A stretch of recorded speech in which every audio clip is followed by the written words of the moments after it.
interesting how little grass there is. It's because it's been dry for so long. Also, we've had the cattle grazing all winter. Well, there are 35 cattle, so they're not very big, but they do.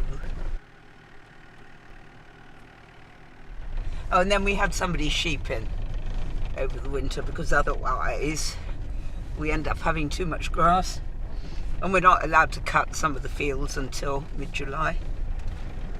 Yeah, I think it's July.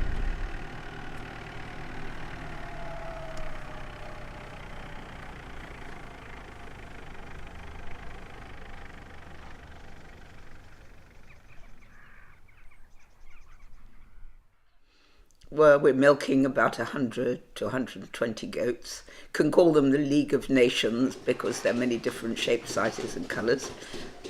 We don't have any particular breed, but we do only keep our own home-bred goats. And it's been like that for about 30 odd years.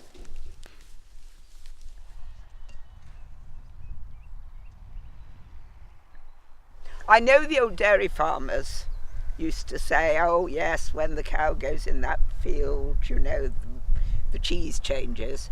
I think with goats it's very different because they pick what they want to eat.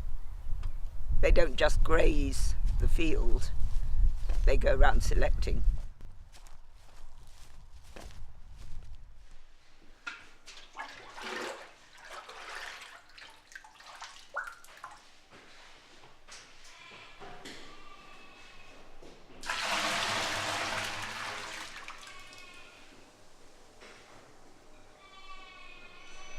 Before you start heating, so we've got 390 litres, so that's just a fraction less than last time, so I didn't guess too badly.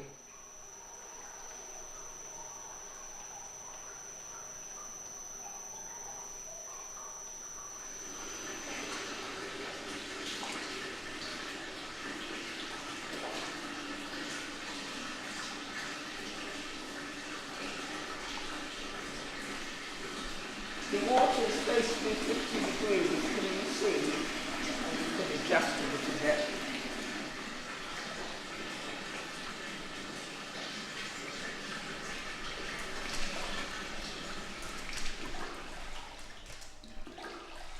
You've got a problem with goat's cheese, it can get quite acidic, and that's why washing the curd is a good way of reducing the acidity.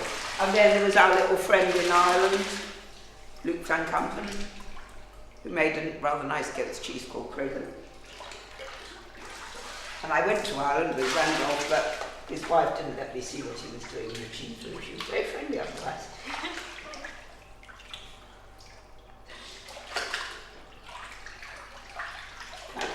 He said, do you mind telling people how you make cheese? I said, not really, because I know they're going to do it differently. My wife doesn't like me. So we saw the goats, she was frightfully hospitable, but we didn't see the cheese being made. As if it would help. It's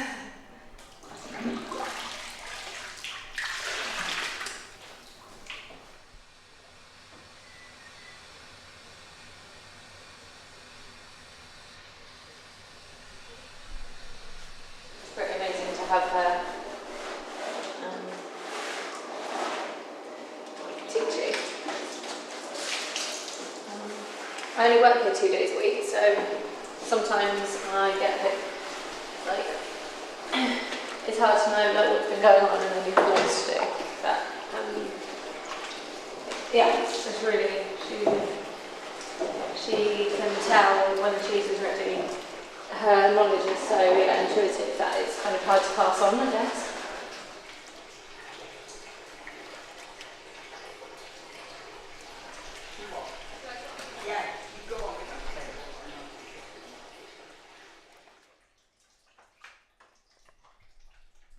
I make 2 French-style lactic cheeses, Sleightlett, which is a fresh one, and Tymsboro, which is a matured pyramid-shaped cheese resembling a Valençay. Also Cardo, which uses a vegetarian coagulant, the cardoon, and is washed rind, and Old Ford, which is a matured hard goat's cheese.